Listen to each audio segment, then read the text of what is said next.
இயேசு கிறிஸ்துவின் நாமத்தினாலே கர்த்தாவை சொல்லும் அடியேன் கேட்கிற நிகழ்ச்சிக்கு உங்களை அன்புடன் நான் வரவேற்கின்றேன். நாம் சேர்ந்து கர்த்தருடைய வார்த்தையை நாம் தியானிப்போம்.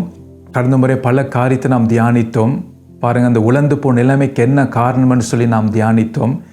ஆண்டவர் பார்த்தீங்கன்னா ஒவ்வொரு குடும்பங்களையும், வாலிபர், பிள்ளைகள், சிறுவர்கள், சபைகள் எல்லாரையும் கர்த்தர் உயிர்ப்பிக்க விரும்புகிறார். அதான் ஆண்டவர் சொல்ல, அந்த வார்த்தையை சொல்லுன்னு சொல்லி, இந்த வார்த்தையை செவி கொடுங்கள்னு சொல்லி ஆவியானவர் அங்கே சொல்கிறத நாங்கள் பார்க்கிறோம். 37ஆம் அதிகாரத்தில் நாங்கள் பார்க்கிறோம். அதான் சொல்லப்படுகிற, கர்த்தராய் ஆண்டவர் இந்த எலும்புகளை நோக்கி, இதோ நான் உங்களுக்குள் ஆவியை பிரவேசிக்க பண்ணுவேன், அப்பொழுது உயிரடைவீர்கள். அப்போ கர்த்தருடைய வார்த்தை வருகிறது. ஆகவே அந்த வார்த்தைக்கு நானும் நீங்களும் செவி கொடுப்போமாக. பாருங்கள், இதில் தலையங்கம் என்னவென்றால், இந்த எலும்புகள் உயிரடையுமான்னு சொல்லி தான் கர்த்தர் என்னை பார்த்து கேட்ட அந்த கேள்விக்கு அந்த தலையங்கமாக நான் எடுத்திருக்கிறேன். அப்போ நிச்சயமாக உயிரடையும். ஆனால் நாம் செய்ய வேண்டிய காரியத்தை செய்தால்தான் கர்த்தர் அந்த சொன்னப்படப்படி, இதோ நான் உங்களுக்குள் ஆவியை பிரவேசிக்க பண்ணுவேன், அப்பொழுது உயிரடைவீர்கள். அப்போ அவர் செய்வார். ஆனால் நாம் செய்ய வேண்டிய காரியங்களும் இருக்கிறது. வேதத்தில் பார்த்தீங்கன்னா அப்படிதான்.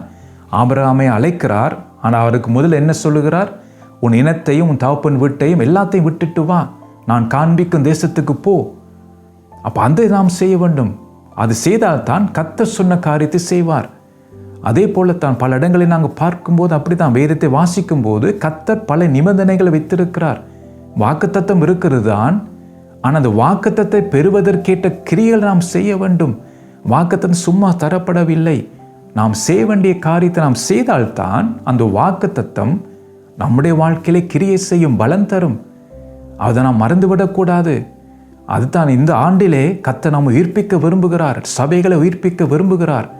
ஏனென்றால் இன்றைக்கு சபை பாருங்க, உலர்ந்து போன நிலைமையில இருந்தால் என்று ஆண்டவர் வரும்போது சபை எடுத்துக்கொள்ளப்படும். சிந்திச்சு பாருங்க. அப்ப சபை எடுத்துக்கொள்ளப்பட வேண்டும் என்றால், சபை அதாவது மணவாட்டி தன்னை அலங்கரித்து மணவாளனை அவருடைய வருகைக்கு எதிர்பார்த்து கொண்டிருக்க வேண்டும். மணவாளன் வருவதை எதிர்பார்த்து கொண்டிருக்க வேண்டும் மணவாட்டி. அப்போ அந்த மணவாட்டி எப்படி இருக்க வேண்டுமா? கரை திரை பிழையற்ற பரிசுத்தம் உள்ள மகிமையுள்ள சபையாக இருக்க வேண்டும். அப்போ கற்புள்ள கன்னிகையாக இன்றைக்கு சபை இருக்க வேண்டும். உலக காரியங்களினாலே கரைப்படாதபடிக்கு தன்னுடைய கற்பை பாருங்க அந்த மணவாட்டி காத்து கொள்ள வேண்டும். அப்போ அந்த கிரியைகளைத்தான் நாம் செய்ய வேண்டும். அதுதான் ஆவியானவர் சொல்லுகிறார். அப்போ அதெல்லாம் பார்த்தீங்கன்னா, நம்முடைய கற்பை நாம் கரைப்படுத்தினால் அது ஒரு உலர்ந்த நிலைமைக்கு அடையாளம். அத்தனை இன்றைக்கு பாருங்கள், சபைகள், குடும்பங்கள், வாலிபர்கள், பிள்ளைகள் எல்லாம் உலர்ந்து போனது காரணம் இதுதான். அப்போ இதெல்லாம் நாம் சரி செய்ய வேண்டும் என்று சொல்லி தான் கடந்த நாட்களெல்லாம் நாங்கள் தியானித்து கொண்டு வந்தோம். அப்போ நிச்சயம் கர்த்தர் நம்மை உயிரடைய செய்வார். அவர் வாக்கு கொடுத்தவர் மாறாதவர். அவர் வாக்கு மாறுறதுக்கு மனப்புத்திரன் அல்ல. ஆனால் நாம் அந்த வார்த்தை கேட்டு விதமாக நம்முடைய வாழ்க்கையை சரி செய்ய வேண்டும். அதுதான் கர்த்தர் நமக்கு சொல்லி கொண்டிருக்கிறார். அந்த காரியத்தை தான் உங்கள் மத்தியில் சொல்லும்படியாக கர்த்தர் எனக்கு என்ன ஏவினார், அந்த காரியம் சொல்லும்படியாக. அப்போ தான் கர்த்தர் சொல்லுகிறபடி பாருங்க, கர்த்தராய் ஆண்டவர் இந்த எலும்புகளை நோக்கி, இதோ நான் உங்களுக்குள் ஆவியை பிரவேசிக்க பண்ணுவேன், அப்பொழுது உயிரடைவீர்கள். தொடர்ந்து வாசிங்கண்டா கர்த்தர் செய்கிற அந்த உயிரடைகிற அந்த ப்ரொசஸை நாங்கள் பார்க்கிறோம். அந்த பார்த்தா சொல்லப்பட்டிருக்கு, நான் உங்கள் மேல் நரம்புகளை சேர்த்து உங்கள் மேல் மாம்சத்தை உண்டாக்கி உங்களை தோலினால் மூடி உங்களில் ஆவியை கட்டளிடுவேன், அப்பொழுது நீங்கள் உயிரடைந்து நான் கர்த்தர் என்று அறிந்து கொள்வீர்கள் என்று உரைக்கிறார் என்று சொல்லென்றார். அதான் இந்த காரியங்கள் பாருங்க, ஆண்டவர் செய்கிற அந்த ப்ரொசஸ், அந்த உயிரடைகிற அந்த ப்ரொசஸை தான் நாங்கள் பார்க்கிறோம். படிப்படியாக பாருங்க எல்லாம் நடந்து கொண்டு அதான் சொல்லப்படுறது, நீங்கள் உயிரடைந்து நான் கர்த்தர் என்று அறிந்து கொள்வீர்கள். அப்பதான் கர்த்தரை அறிகிற அறிவு மணவாட்டிக்கு உண்டாகும். அதான் நம்மை ஆயத்தப்படுத்துகிறது. அந்த அறிவு தான் உலகத்தை வெறுக்க வைக்கும், கர்த்தரை கிட்டி சேர வைக்கும். அப்ப அந்த அறிவு தான் உலகத்துக்கு முதுகை காட்ட வைக்கும், கர்த்தருக்கு முகத்தை காட்ட வைக்கும். ஆனால் அதுக்கு முன்பு எப்படி இருக்கு? உலர்ந்து போன நிலைமை எப்படி இருக்கு? அதான் இசைக்கில் நாங்கள் பார்த்தோம். கர்த்தருக்கு முதுகை காட்டுகிறார்கள், சூரியனுக்கு முன்பாக நமஸ்கரிக்கிறார்கள், அதை வணங்குகிறார்கள். அப்போ முகத்தை காட்டுகிறாங்க சூரியனுக்கு. அப்போ அந்த நம்முடைய வாழ்க்கையில் அந்த உயிர் அடைச்சி அந்த உயிர் மீட்சி வரும்போது பாருங்க என்ன செய்வோம் என்றால், கர்த்தருடைய அறிகிற அறிவினாலே நாம் உலகத்துக்கு நாம் முதுகை காட்டுவோம். அப்போ அந்த நிலைமை வந்தால்தான் பாருங்க, எக்கால தோனி தொடிக்கும் போது இமை பொழுதிலே நானும் நீங்களும் மறுரூபமாக முடியும். அப்போ இந்த காரியத்தை செய்ய வேண்டும் தான் அந்த ஆண்டவர் ஒன்றொன்று காரியங்களாக நமக்கு கற்றுக் கொடுக்கிறார். ஸோ இப்போ நாங்கள் பார்ப்போம் என்னென்னு சொன்னால், இந்த எலும்புகள் உயிர் அடைவதற்கு எது தடையாக இருக்கிறது பாருங்க. நாங்கள் முதல் பார்த்தோம் இந்த எலும்புகள் உலர்ந்து போனதுக்கு என்ன காரணம்னு சொல்லி நாங்கள் பார்த்தோம். இப்போ நாங்கள் பார்க்க போகிறது என்னென்றால், இந்த எலும்புகள் உயிர் அடைவதற்கு எது தடையாக இருக்கிறது. அதுதான் ஆவியானவர் எனக்கு கற்று தந்தார், அந்த காரியத்தை உங்களுக்கு சொல்லும்படியாக. ஸோ இந்த செய்தி எனக்கும் தான் உரியது. அப்போ இதை நானும் நீங்களும் தான் இந்த காரியத்தை நாம் அதை அறிந்து நம்முடைய வாழ்க்கையை சரி செய்து, அதான் வெளிப்பட சொல்லப்பட்டபடி நாம் உணர்ந்து நாம் மனம் திரும்ப வேண்டும். இந்த நிலைமை நான் விழுந்தோம் என்று அறிந்து நாம் மனம் திரும்ப வேண்டும். ஸோ அந்த காரியத்தை நாம் பார்ப்போம். என்னோடு கூட எடுங்க, புலம்பல் 4ஆம் அதிகாரம் 8ஆம் வசனத்தை நான் உங்களுக்கு வாசிக்கிறேன். இப்பொழுதோ அவளுடைய முகம் கரியிலும் கருத்து போயிற்று, வீதிகளில் அறியப்படார்கள், அவர்கள் தோல் அவர்கள் எலும்புகளோடு ஒட்டி கொண்டு காய்ந்த மரத்துக்கு ஒப்பாயிற்றென்று சொல்லி இங்கே நாங்கள் பார்க்கிறோம். பாருங்கள், இந்த வசனத்திலே பாருங்கள் 4 விதமான காரியத்தை நாங்கள் பார்க்கிறோம். அதாவது இந்த எலும்புகள் உயிர் அடைவதற்கு எது தடையாக இருக்கிறது அதுதான் நாங்கள் பார்க்க போகிறோம். அப்போ இது எது தடையாக இருக்கிறது என்றால், சொல்லப்பட்ட 4 காரியங்கள் தான் இந்த எலும்புகள் உயிரடைவதற்கு தடையாக இருக்கிறது. முதல் காரியம் என்னென்று சொன்னால், அவளுடைய முகம் கருத்து போயிட்டுன்னு சொல்லி நாங்கள் வேதத்தில் நாங்கள் பார்க்கிறோம். அப்போ அது என்ன அர்த்தம் என்றால், முகத்திலே வெளிச்சம் இல்லை. அதாவது சுவிசேஷத்தின் ஒளி, அதாவது கர்த்தருடைய வார்த்தையின் வெளிச்சம், கர்த்தருடைய மகிமை இன்றைக்கு பார்த்தீங்கன்னா நம்முடைய வாழ்க்கையில் இல்லாமல் போய்விட்டது. அப்போ கர்த்தருடைய மகிமை இல்லாததினாலே, கர்த்தருடைய அந்த முகத்தின் பிரகாசம் நம்மளே இல்லாதபடியினாலே நம்முடைய முகம் எப்படி இருக்காம், கருத்து போயிட்டு இருக்குன்னு சொல்லி நாங்கள் பார்க்கிறோம். பாருங்கள், மோசே 40 நாட்கள் இரவும் பகலும் தேவனுடைய பர்வதத்திலே அவர் காத்திருந்தார். அப்போ மோசே காத்திருந்த 40 நாட்கள் பாருங்க, அவருடைய முகம் பிரகாசமாக இருந்ததை மோசே அறியவில்லை, ஆனால் ஜனங்கள் பார்த்தார்கள். அதான் இங்கே நாங்கள் பார்க்கிறோம். அப்போ கர்த்தரோடு இருக்கிற அந்த ஐக்கியம் இன்றைக்கு ஜனங்களுக்கு இல்லாததுனாலே, சபைகளுக்கு இல்லாததுனாலே இன்றைக்கு சபை இருக்கிறது, ஜனங்கள் ரட்சிக்கப்பட்டார்கள் என்ற பெயர் இருக்கிறது, விசுவாசிகள் என்ற பெயர் இருக்கிறது, ஆவிக்குரியவர்கள் என்ற பெயர் இருக்கிறது. ஆனால் அந்த வெளிச்சம் இன்றைக்கு முகத்திலே இல்லை, அது கருத்துதான் இருக்கிறது. அதான் நாங்கள் பார்க்கிறோம். 2வது பார்த்தீங்கன்னா, இவர்கள் வெளியிலே பார்க்கும்போது அறிய முடியவில்லை. அதான் என்ன அர்த்தம் என சொல்லப்படுகிறது, வீதிகளில் அறியப்படார்கள். அப்போ வெளியிலே பார்க்கும்போது இவர்களை கிறிஸ்தவர்கள் என்று அறிய முடியவில்லை. ஏனென்றால் கிறிஸ்துவின் சாயலை பார்க்க முடியவில்லை. அதான் அதனுடைய காரணம். முதலாவது பார்த்தீங்கன்னா, வெளிச்சம் இல்லை, அவங்களுடைய முகத்திலே வெளிச்சம் இல்லை, அதான் ஐக்கியம் இல்லை. 2வது பார்த்தீங்கன்னா அதனுடைய காரியம் என்னென்றால் கிறிஸ்துவின் சாயல் இல்லை. பாருங்க, 3வது அது சொல்லப்பட்டிருக்கு, அவர்கள் தோல் அவர்கள் எலும்புகளோடு ஒட்டி கொண்டு என்று சொல்லி நாங்கள் பார்க்கிறோம். அப்போ இது என்ன நாங்கள் பார்க்கிறோம்டா, இவர்கள் தோல் இவர்கள் எலும்புகளோடு ஒட்டி கொண்டு இருக்கிறது அர்த்தம் என்னென்றால், பாருங்க, ஒன்று துக்கத்தை குறிக்கிறது, 2வது நோயை குறிக்கிறது. 2 காரியங்கள். அப்போ இந்த 2 காரியங்களினாலே பாருங்க, இவர்கள் எலும்புகளோடு, இவர்கள் தோல் இவர்கள் எலும்புகளோடு ஒட்டி கொண்டிருக்கிறது. அதான் அர்த்தம். அதை நாங்கள் தனித்தனியாக நாம் தியானிக்க போகிறோம். இந்த மேலோட்டமாக அந்த காரியத்தை நான் சொல்லி போகிறேன். பிறகு ஆழமாக ஒவ்வொரு காரியத்தையும் நாம் தியானிப்போம் பரிசுத்த ஆவியினுடைய உதவியோடு. இப்போ 2 காரியத்துக்கு அடையாளமாக இருக்கிறது. ஒன்று துக்கம், 2வது நோய். ஸோ இது பிறகு நாங்கள் தியானிப்போம். 4வது பார்த்தீங்கன்னா சொல்லப்பட்டிருக்கு, காய்ந்த மரத்துக்கு ஒப்பாயிட்டுன்னு சொல்லி நாங்கள் பார்க்கிறோம். அப்போ இது என்னன்னு பார்த்தீங்கன்னா, வேறில்லாத தன்மை. பாருங்கள், எவ்வளோ காரியத்தை நாங்கள் பார்க்கிறோம். ஒரு கிறிஸ்தவன் அவன் உறுதியாக இருக்க வேண்டுமென்றால், கர்த்தருக்கென்று அவன் கனியை கொடுக்க வேண்டுமென்றால், அதான் கர்த்தர் எதிர்பார்க்கிற கனி. நாம் விரும்புகிற கனி அல்ல. நாம் விரும்புகிற கனியும் கொடுக்கலாம், ஆனால் கர்த்தரின் பார்வையில் அது கசப்பான கனி. அப்போ அந்த கனி நம்முடைய பார்வையில் அது நல்ல கனியாக இருக்கும், ஆனால் அது கர்த்தரின் பார்வையிலே அது கசப்பான கனி. அப்போ நானும் நீங்களும் கர்த்தர் எதிர்பார்க்கிற கனி கொடுக்க வேண்டுமென்றால், அது முதல் வேர் நல்லதாக இருக்க வேண்டும். ஆனால் இங்கே நான் என்ன பார்க்கிறோம் என்றால் பாருங்க, இதில் சொல்லப்பட்டு காய்ந்த மரத்துக்கு ஒப்பாயிற்று. அப்போ இவர்கள் காய்ந்த மரத்துக்கு ஒப்பாயிருப்பார்கள். அப்போ வேறில்லாத ஒரு வாழ்க்கை. அப்போ இந்த காரியத்தை நாம் ஆழமாக ஒன்றொன்று நாம் தியானிக்க போகிறோம். பாருங்க, அப்போ இந்த எலும்புகள் உயிரடைவதற்கு எது தடையாக இருக்கிறது? 4 காரியங்கள். முதலாவது காரியத்தை நாம் தியானிப்போம். பாருங்க, அவருடைய முகம் கருத்து போயிட்டு என்று சொல்லி நாங்கள் பார்க்கிறோம். அதை நாம் தியானிப்போம். என்னோடு கூட 1 தெசலோனிக்கேயர் 5ஆம் அதிகாரம் 5ஆம் வசனத்தை எடுத்துக்கொள்ளுங்கள். நீங்கள் எல்லாரும் வெளிச்சத்தின் பிள்ளைகளும் பகலின் பிள்ளைகளுமாய் இருக்கிறீர்கள். நாம் இரவுக்கும் இருளுக்கும் உள்ளானவர்கள் அல்லவே என்று சொல்லி இங்கே நாங்கள் கர்த்தருடைய வார்த்தையை நாங்கள் பார்க்கிறோம். வசனத்தை நாங்கள் பார்க்கும்போது என்ன சொல்லுகிறதுன்றா, நீங்கள் எல்லாரும் வெளிச்சத்தின் பிள்ளைகளும் பகலின் பிள்ளைகளுமாய் இருக்கிறீர்கள் என்று சொல்லி.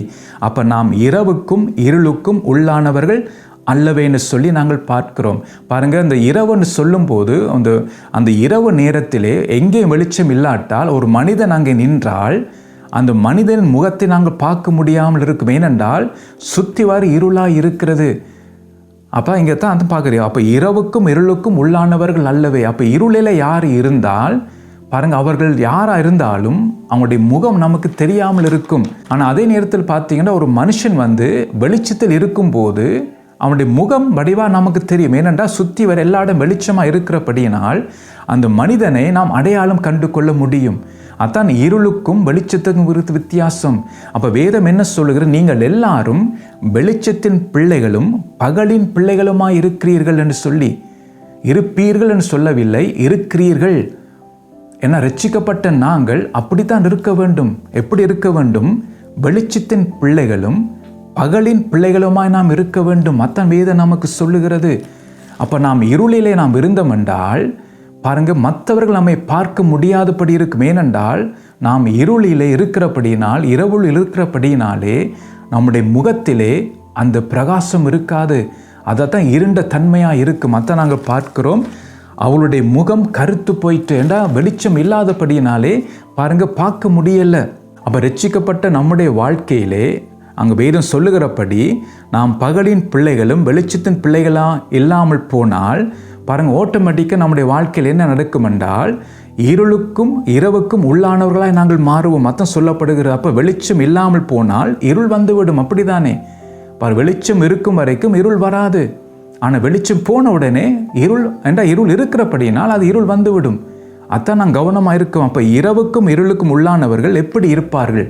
ஸோ அதை நான் உங்களுக்கு காட்ட விரும்புகிறேன். முதலாவது பார்த்தீங்கன்னா 1 தெசலோனிக்கேயர் 5ஆம் அதிகாரம் 6ஆம் வசனத்தை நான் உங்களுக்கு வாசிக்க விரும்புகிறேன். ஆகியால் மற்றவர்கள் தூங்குறது போல நாம் தூங்காமல் விழித்து கொண்டு தெளிந்தவர்களாய் இருக்க கடவோம் என்று சொல்லி இங்கே நாங்கள் பார்க்கிறோம். அப்போ ஒரு தூங்குற நிலைமை ஒரு மனுஷனை என்ன செய்யும் என்றால் தான் நாங்கள் பார்க்கிறோம். அப்போ முதலாவது பார்த்தீங்கன்னா இரவுக்கும் இருளுக்கும் உள்ளானவர்கள் எப்படி இருப்பார்கள் தான் நாங்கள் பார்க்கிறோம். வசனத்தின்படி பார்க்கும்போது அவர்கள் தூங்குறவளாக இருப்பார்கள். என்ற தூங்குறவளை எப்போ தூங்குவாங்க? இரவு நேரம் தூங்குவார்கள். அப்போ தான் வேதம் சொல்லுகிறது, ஆகியால் மற்றவர்கள் தூங்குறது போல நாம் தூங்காமல். அப்போ ஒரு கூட்டம் தூங்கி கொண்டிருக்கிறது. ரட்சிக்கப்பட்ட ஒரு கூட்டம் தூங்கி கொண்டிருக்கிறார். தான் நான் வேதம் சொல்லுகிறது, மற்றவர்கள் தூங்குறது போல் நீங்கள் தூங்காமல் சொல்லப்படுகிறது. விழித்து கொண்டு தெளிந்தவர்களாய் இருக்க கடவோம். அதான் சொல்லப்படுகிறது. அப்போ நாம் இரவுக்கும் இருளுக்கும் உள்ளானவர்கள் எப்படி இருப்பார்களாம்? அவர்கள் தூங்குறவர்களாய் இருப்பார்கள். அப்போ ஒரு தூங்குற நிலைமை ஒரு மனுஷனை என்ன செய்யும்? அதை நான் உங்களை காட்ட விரும்புகிறேன். இப்போ நாம் தூங்கினோம் என்றால், நாம் விழித்திருக்காமல் நாம் தூங்கி கொண்டு இருந்தோம் என்றால் அந்த நிலைமை நம்ம என்ன செய்யும்? பாருங்கள், 2 தீமோத்தேயு 2ஆம் அதிகாரம் 26ஆம் வசனத்தை நான் உங்களுக்கு வாசிக்கிறேன். பிசாசானுடைய இச்சையின்படி செய்ய அவனால் பிடிபட்டிருக்கிற அவர்கள் மறுபடியும் மயக்கம் தெளிந்து அவன் கண்ணிக்கு நீங்கத்தக்கதாகவும் சாந்தமாய் அவர்களுக்கு உபதேசிக்க வேண்டும் என்று சொல்லி பரிசுத்த ஆவியானவர் இங்கே அழகாக எழுதி வைத்திருக்கிறார். பாருங்கள், இதில் என்ன நாங்கள் பார்க்கிறோம் என்றால், பிசாசானுடைய இச்சையின்படி செய்ய அவனால் பிடிபட்டிருக்கிற அவர்கள். யார் அவர்கள் என்றால் 1 தெசலோனிக்கேயர் 5ஆம் அதிகாரம் 6ஆம் வசனம் சொல்லுகிறபடி பாருங்க என்ன சொல்லப்பட்டிருக்கிறது, ஆகியால் மற்றவர்கள் தூங்குறது போல. அப்போ மற்றவர்கள் அப்போ அந்த மற்றவர்கள் கூட்டம்தான் இங்கே சொல்லுகிறது 2 தீமோத்தேயு 2:26 பிசாசு இச்சம்படி செய்ய அவனால் பிடிப்பட்டிருக்கிற அவர்கள். அப்போ 2 கூட்டம் ஒன்று தான். அப்போ தூங்குகிற கூட்டம் தான் அவர்கள். அப்போ அதில் என்ன நாங்கள் பார்க்கிறோம் என்றால், தூங்கிக் கொண்டு இருக்கிறவர்கள் பாருங்க, அவங்களுக்கு வருகிற என்ன விபரீதம் என்னென்றால், அங்கே வசனம் என்ன சொல்லுகிறது? பிசாசானுடைய இச்சம்படி செய்ய அவனால் பிடிப்பட்டிருக்கிற அவர்கள். அப்போ அந்த தூங்கின எல்லாமே என்ன செய்யும் என்றால், அந்த தூங்கிக் கொண்டிருக்கிற அந்த மனுஷனை, ரட்சிக்கப்பட்டவர்களாக இருக்கலாம், அவர்களை என்ன செய்யுமாம்? பிசாசானுடைய இச்சம்படி செய்ய அவனாலே பிடிப்படுவார்கள். அப்போ ஒரு ரோபோட்டர் போல அவர்கள் நடத்தப்படுவார்கள். அதை இங்கே நாங்கள் பார்க்குறோம். எவ்வளோ ஒரு ஆபத்தான ஒரு நிலைமை என்று பாருங்கள். அப்போ நம்முடைய வாழ்க்கையில் அத்தன் கர்த்தராகிய இயேசு கிறிஸ்து சொல்லுகிறார், விழித்திருந்து ஜெபம் பண்ணுங்கள் என்று சொல்லி, ஆயத்தமாக இருங்கள் என்று சொல்லி. அதான் நாங்கள் பாருங்க, பகலுக்குரியவர்களாக இருக்க வேண்டும், வெளிச்சத்தின் பிள்ளைகளாக நாம் இருக்க வேண்டும். அது வெளிச்சத்தின் பிள்ளையாக இல்லாமல் போனால் இரவுக்கும் இருளுக்கும் உள்ளானவர்களாக நாம் இருப்போம். அப்போ அந்த நிலைமை தான் நம்மை தூங்க வைக்கும். இன்றைக்கு எத்தனை பேர் நாம் தூங்கிக் கொண்டிருக்கிறோம்? ஆவிக்குரிய வாழ்க்கையிலே நமக்கு தெளிந்த புத்தி இல்லாமல் இருக்கிறோம். ஆனால் உலக வாழ்க்கையிலே நாம் தெளிந்தவர்களாக இருந்து நாம் செயல்படுகிறோம். நம்முடைய உலக வாழ்க்கையிலே முன்னேறுவதற்கு, ஒரு செழிப்பான வாழ்க்கைக்காக, எல்லாவற்றுக்காக நாம் என்ன செய்கிறோம் என்றால், நாம் அந்த தெளிந்தவர்களாக இருக்கிறோம். ஆனால் ஆவிக்குரிய வாழ்க்கையிலே நாம் தூங்கிக் கொண்டிருக்கிறோம். அதுதான் பார்த்தீங்கன்னா ஒரு ஆபத்தான ஒரு சூழ்நிலை. இன்றைக்கு நாம் தூங்கிக் கொண்டிருப்போமா இருந்தால் நீங்கள் எச்சரிப்பு அடையுங்கள். என்னென்றால், பிசாசானுடைய இச்சைப்படி செய்ய அவனாலே அப்படிப்பட்டவர்கள் பிடிப்பட்டிருப்பார்கள். அதான் ஆபத்து. அப்போ பிசாஸ் தன் இஷ்டத்துக்கு ஏற்ற விதமாக அப்படிப்பட்ட நபர்களை அவன் பயன்படுத்துவான். அப்படிப்பட்டவர்கள் பார்த்தீங்கன்னா அவர்கள் எதிர்த்து நிற்பார்கள். அவர்கள் பாருங்க, பொறாமை உள்ளவர்களாக இருப்பார்கள், எரிச்சல் உள்ளவர்களாக இருப்பார்கள். பாருங்க, அவங்க எதிர்த்து நின்று பாருங்க தேவனுடைய பிள்ளைகளுக்கு விரோதமாய் பேசுவார்கள், அவர்களை காயப்படுத்துவார்கள். பல காரியத்தை அவர்கள் செய்வார்கள். அது பாருங்க, அவங்க செய்ய இல்லை.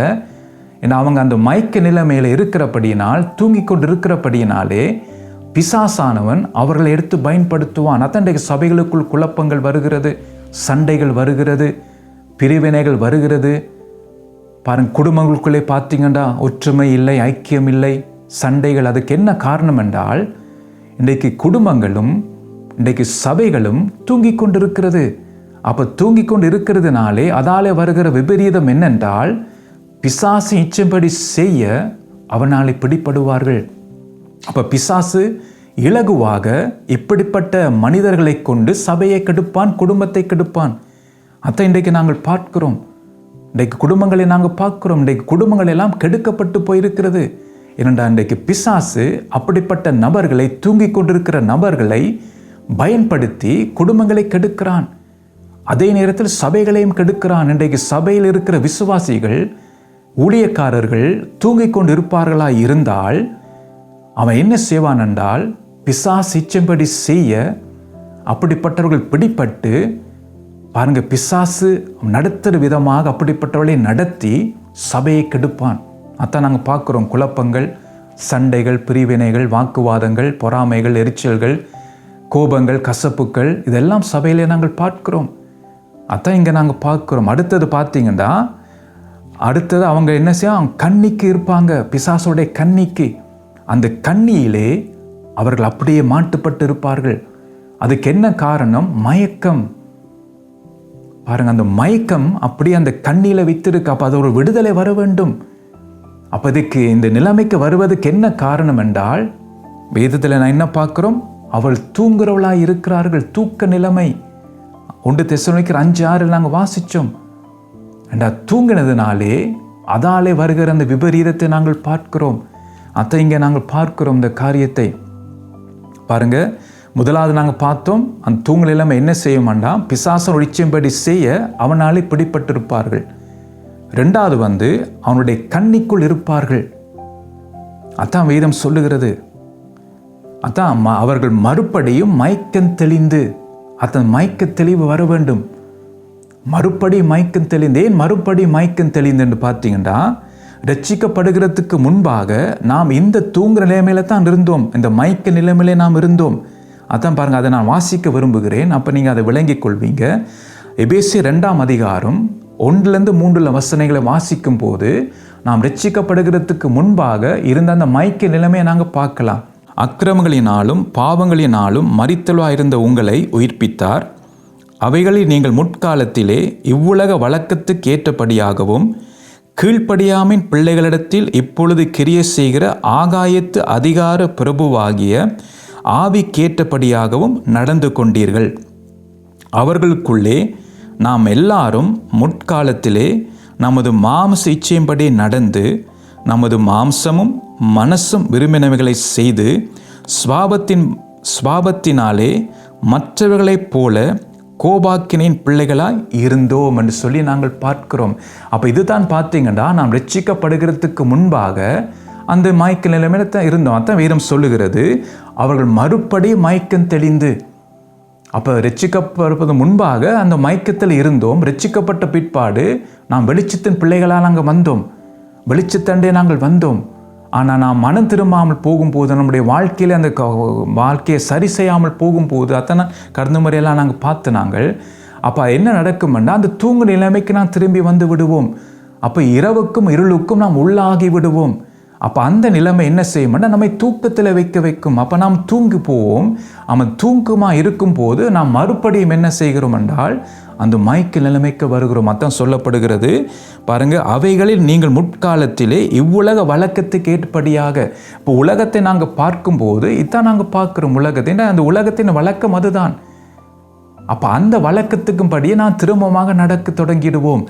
பாருங்க, வழக்கத்துக்கு ஏற்படியாகவும் கீழ்ப்படியாமின் பிள்ளைகளிடத்தில் இப்பொழுது கிரியை செய்கிற ஆகாயத்து அதிகார பிரபுவாகிய ஆவிக்கேற்றபடியாகவும் நடந்து கொண்டீர்கள். அப்போ பாருங்க, அவனுக்கேற்ற விதமாய் அவர்கள் நடந்தோம். அப்போ அவனை கேட்டு விதமாக ரட்சிக்கப்படுகிறதுக்கு முன்பாக நான் நடந்தோம். அப்போ அதான் அந்த மயக்க நிலைமை, பிசாசு இச்சைப்படி செய்ய அவனால் பிடிப்பட்ட நிலைமை அதுதான். அதான் வேதம் சொல்லுகிறது, நீங்கள் தூங்கிக் கொண்டிருப்பீர்களா இருந்தால், இரவுக்கும் இருளுக்கும் நீங்கள் உள்ளானவர்களாய் இருந்தால் நீங்கள் தூங்கிக் கொண்டிருக்கிறீர்கள். அப்போ அந்த தூக்கத்தை விட்டு நீங்கள் எழுந்திருக்க வேண்டும்.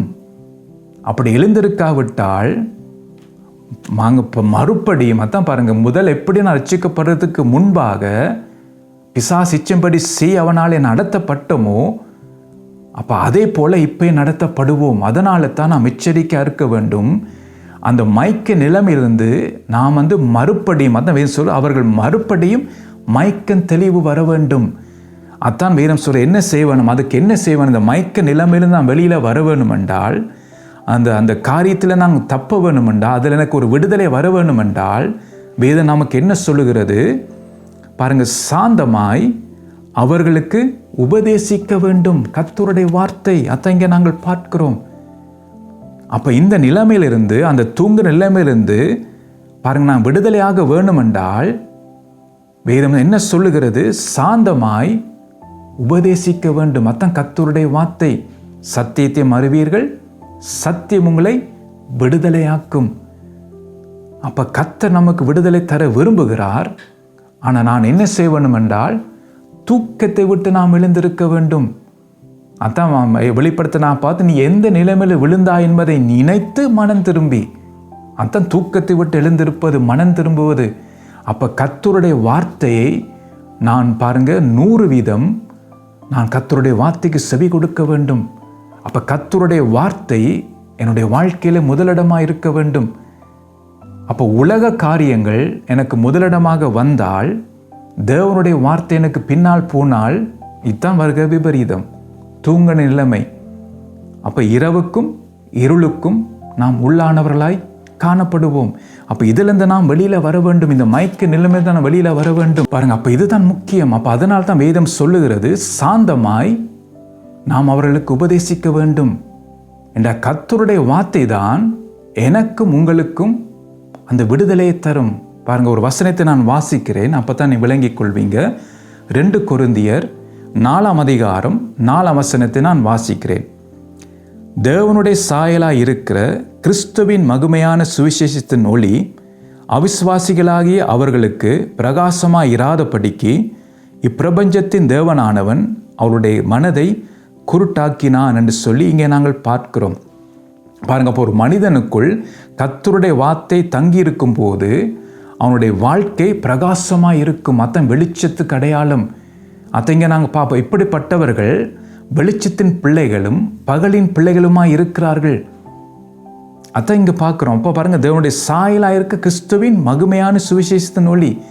ஏனென்றால் அப்போ கர்த்தருடைய வார்த்தை எப்படி இருக்காம், வேதம் நமக்கு என்ன சொல்லுற, ஆவியான நமக்கு என்ன எழுதி வச்சிருக்கிறார். ஒன்று, அது தேவனுடைய சாயல். கர்த்தருடைய வார்த்தை அது தேவனுடைய சாயல். அப்போ அந்த வார்த்தையை நான் உட்கொள்ளும் போது, அந்த வார்த்தையை நான் எனக்கென்று எடுத்துக்கொள்ளும் போது, அந்த வார்த்தைக்கு நான் முதலிடம் கொடுக்கும் போது எனக்குள் தேவனுடைய சாயல் வருகிறது. என்றால் கர்த்தருடைய வார்த்தை தேவனுடைய சாயலாக இருக்கிற கிறிஸ்துவின் மகிமையான சுவிசேஷத்தின் ஒளி. அப்போ அந்த கர்த்தருடைய வார்த்தை பார்த்தீங்கன்னா, ஒன்று தேவனுடைய சாயலை எனக்குள் கொண்டு வருகிறது. ரெண்டாவது கிறிஸ்துவின் மகிமை எனக்குள் காணப்படும். அதான் கிறிஸ்துவின் மகிமையான அடுத்த சுவிசேஷத்தின் ஒளி. 3 காரியங்கள் கர்த்தருடைய வார்த்தை எனக்குள் செய்கிறது. ஒன்று, தேவனுடைய சாயலை எனக்குள் கொண்டு வருகிறது. பாருங்க, கிறிஸ்துவின் மகிமை எனக்குள் காணப்படுகிறது. மூன்றாவது ஒளியை தருகிறது. அதான் வெளிச்சத்தை தருகிறது. அதான் பாருங்க, நாங்கள் வெளிச்சத்தின் பிள்ளைகளும் பகலுக்குரியலுமாய் இருக்கிறோம். 1 தெசலோனிக்கேயர் நாங்கள் வாசித்தோம். அப்போ இந்த 3 காரியம் கர்த்தருடைய வார்த்தை எனக்குள் கொண்டு வருகிறது. பாருங்க, அப்போ எவ்வளோ ஒரு முக்கியத்தை நாங்கள் பார்க்கிறோம். இன்றைக்கு கர்த்தருடைய வார்த்தை இன்றைக்கு எனக்கும் உங்களுக்கும் மிக மிக முக்கியம். இந்த 2026ஆம் ஆண்டிலே கர்த்தருடைய வார்த்தைக்கு முதலிடம் கொடுங்கள். அது உங்களுடைய வாழ்க்கை போஜனமாக இருக்கட்டும். கர்த்தருடைய வார்த்தை உங்களுக்கு முதலிடமாக இருக்கட்டும். என்றால் கர்த்தருடைய வார்த்தை தான் கர்த்தருடைய சாயலை உங்களுக்குள் கொண்டு வரும். ரெண்டாவது பார்த்தீங்கன்னா, கர்த்தருடைய வார்த்தை தான் கிறிஸ்துவின் மகிமையை உங்களுக்குள் காண வைக்கும். அதன் கர்த்தருடைய வார்த்தை தான் உங்களுக்கு அந்த வெளிச்சத்தை கூட உங்களுடைய முகத்தை பார்க்கும்போது வெளிச்சமாக இருக்கும். அதான் நாங்கள் பார்க்குறோம். அப்போ இன்றைக்கு அநேகருடைய வாழ்க்கை எப்படி இருக்குன்றால், அநேகருடைய பார்த்தீங்கன்னா முகம் கருத்து போயிருக்கிறத நாங்கள் பார்க்குறோம். அந்த காரியத்தை புலம்பலில் நாங்கள் வாசித்தோம். இந்த காரியத்தை நாங்கள் பார்க்கும்போது பார்த்தீங்கன்னா அவருடைய முகம் கருத்து போயிற்று. ஏனென்றால் முகத்தில் வெளிச்சம் இல்லை. அதான் நாங்கள் பார்த்து கொண்டு வருகிறோம். அப்போ இன்றைக்கு நம்முடைய முகம் கருத்து போனதுக்கு காரணம் என்னென்றால், கர்த்தருடைய வார்த்தைக்கு முதலிடம் இன்றைக்கு இல்லை. பாருங்க, எவ்வளோ காரியத்தை நம்ம ஆவியா நமக்கு வெளிப்படுத்துறான்னு பாருங்க. நம்முடைய இப்போ இருக்கிற சிச்சுவேஷனை ஆவியா நமக்கு சொல்லுகிறார். அப்போ இதிலிருந்து நாம் வெளியில் வர வேண்டும். இந்த காரியத்தை நாம் சரி செய்ய வேண்டும். இன்றைக்கு நம்முடைய முகம் கருத்து போயிருக்கிறது. கர்த்தருடைய வெளிச்சம் இன்றைக்கு இல்லை. அப்போ இதுதான் நாம் சரி செய்ய வேண்டும். பாருங்க, தேவனுடைய சாயலாக இருக்க கிறிஸ்துவின் மகிமையான சுவிசேஷத்தின் ஒளி. அப்போ அது வெளிச்சம் கொடுக்கிறது. ஆனால் நாம் அந்த இரவுக்கும் இருளுக்கும் உள்ளானவர்களாக இருந்தால், தூங்கி கொண்டு இருந்தால் என்ன நடக்கும் பார்த்தீங்கன்னா, அவிசுவாசிகளாகிய அவர்களுக்கு பிரகாசமாக இராதபடிக்கு. பாருங்க, அப்போ அந்த கர்த்தருடைய வார்த்தை அவங்களுக்குள் போய் இந்த 3 காரியங்களை செய்யாமல் போகும்போது பாருங்க, அவர்களுக்கு அது பிரகாசமாக இராதபடிக்கு பிசாசு என்ன செய்கிறானாம், இந்த பிரபஞ்சத்தின் தேவனானவன் அவருடைய மனதை குருட்டாக்கினான். அதான் மனது குருட்டாக்கப்பட்டிருக்கிறது. இன்றைக்கு அநேகருடைய கிறிஸ்தவருடைய வாழ்க்கை ரட்சிக்கப்பட்டவர்கள் தான். ஆனால் அவங்களுடைய வாழ்க்கையிலே பார்த்தீங்கன்னா என்ன காணப்படுகிறது, மனது குருட்டாட்டம். அதுக்கு என்ன காரணம், அதை நாங்கள் பார்க்குறோம். இரவுக்கும் இருளுக்கும் உள்ளானவர்களாய் காணப்படுகிறார்கள். ரட்சிக்கப்பட்டவருடைய பெயர் தான், ஆனால் அவங்க எங்கே இருக்கிறாங்களாம், இரவுக்கும் இருளுக்கும் உள்ளானவர்களாக இருக்கிறார்கள். அதனாலே வருகிற விபரீதம் என்ன, அவங்க தூங்கி கொண்டிருக்கிறாங்க. அப்போ தூங்கி கொண்டிருக்கிறபடினாலே பாருங்க, பிசாசு என்ன செய்கிறான், அவங்களுடைய மயக்க நிலைமை அவங்களை வைத்து தன் இஷ்டத்துக்கு அப்படிப்பட்டவளை நடத்துகிறான். அப்போ இதிலிருந்து நாம் வெளியில் வருவதற்கு தான் கர்த்தருடைய வார்த்தை முக்கியம்.